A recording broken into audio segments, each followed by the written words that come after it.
Welcome back to Chalk Talk.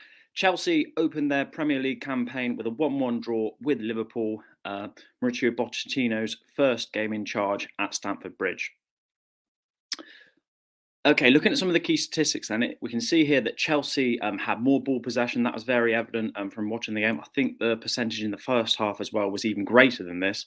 Shots on target, shots at goal was a similar amount. And as we see at the bottom there, the expected goals come out actually at 1.28 each per team, albeit Liverpool playing a bit more on the counter-attack and Chelsea being a bit more front-footed and having more of the ball in the game.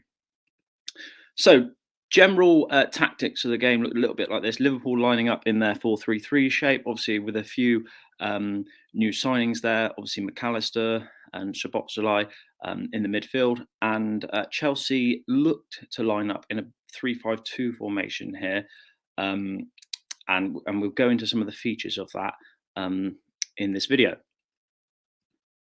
General play looked a little bit something like this. And again, Chelsea tried to dominate ball possession. And we saw Gallagher dropping back into that pivot into midfield. Now, the interesting thing here was actually with Fernandez's positioning. Now, Fernandez probably you would have thought would have played more of the deeper role, but he actually played very high, especially in the first sort of 20 minutes, half hour or so. But I actually probably think this was to Chelsea's detriment a little bit because it didn't give them as much defensive cover. And actually, I think it hindered their build-up a little bit as well. This gave McAllister a lot of time on the ball for Liverpool, and his pass into Salah scored the guy. I isolated Chelsea's three at the back there in 1v1 situations, and Salah was able to put a good ball through for Diaz to finish. Now, the Sky Sports commentators were saying that they felt that Chilwell and James were too far forward for this, and perhaps it was their fault. However, I tend to disagree a little bit. I think that perhaps if they had more of a double pivot build up, this would have nullified the threat of this, and Liverpool wouldn't have had much of a chance of scoring.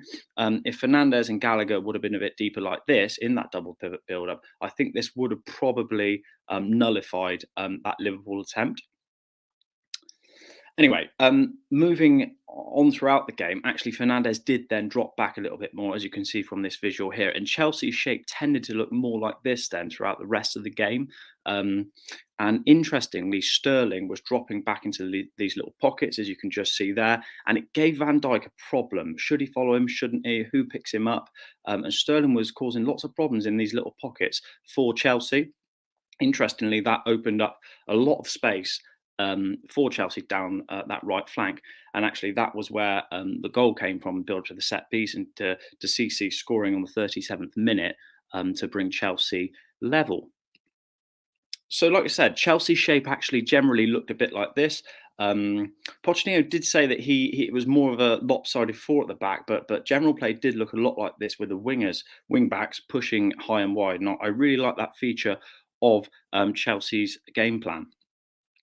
Especially here, if they're going to have this double pivot build up with Gallagher and Fernandez, I think it could be a really exciting season for Chelsea under Pochettino this season, and see what they can get out of their league campaign. And obviously with Sterling there dropping into that pocket, that will cause teams problems. Obviously Jackson looked lively up front, and then you've got the wingers or wing backs there pushing high and wide and really offering width up the pitch, James and Chilwell, which they do so ever so well.